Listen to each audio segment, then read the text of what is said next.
বন্ধু রাফসা, জাগরণী পত্রিকার staff reporter. Hi. Hello Rafsan. Nice মেরে। হাই সামিয়া। এই ব্রো। হ্যালো ফাহিম। রাফসান।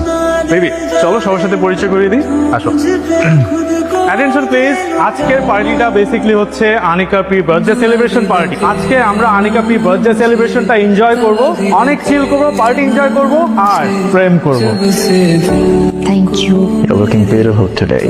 ফাহিম, বাইরে সবাই ওয়েট করছে, আমরা বাইরে যাই। বাইরে ওয়েট করছে তো প্রবলেম কোথায়? This is my house and this is full of privacy. Even the gate is locked. Problem নেই, relax. It's just I'm not ready for it. এখানে রেডি হওয়ার কি আছে? ইনফ্যাক্ট আজকে আমাদের ফার্স্ট মান্থ অ্যানিভার্সারি। আমার অনেক ভয় লাগছে। ভয় কেন পাচ্ছ? Relax. Fine, please. I'm sorry. It's just I'm not ready for it. You know.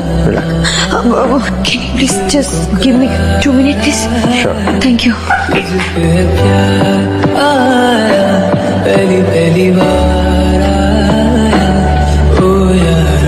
Fahim, দরজা খোলো। আনিকা, ঠিক আছো? কি প্রবলেম সামিয়া? আনিকার শরীর খারাপ লাগছে। Anika is completely fine. Anika, come here. Come. What's wrong, buddy? What's wrong?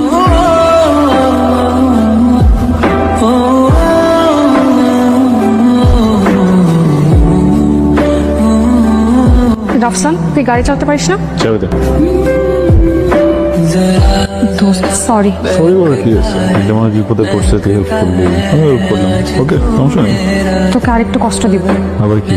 আমার তো বাসায় ফিরতে হবে, আর তোর তো বাসা না ফিরলেও সমস্যা হবে না। তো? বলছিলাম কি দোস্ত, প্লিজ তুই আজ রাতটা আনিকার সাথে থেকে জানা। মেয়েটা কেমন অবস্থায় একা রেখে যাওয়াটা একটু রিস্ক হয়ে যায়। মানে তোর ফ্রেন্ড আর তোর দায়িত্ব দুইটাই আমার উপরে চাপাই দিয়ে চলে যাচ্ছে, সেই তো। শোন একটা কথা বলি, দেখ কথাটা না আনিকার সাথে থেকে যা হবে না, তুই বলতে হবে আনিকার বাসায় থেকে যায়। আল্লাহ বাঁচাইছে, আমি জার্নালিস্ট, আমি যদি কোনো সিনেমা নাটকে হিরো হতাম আমার নামে এতক্ষণে নিউজ বেরোয় যেত।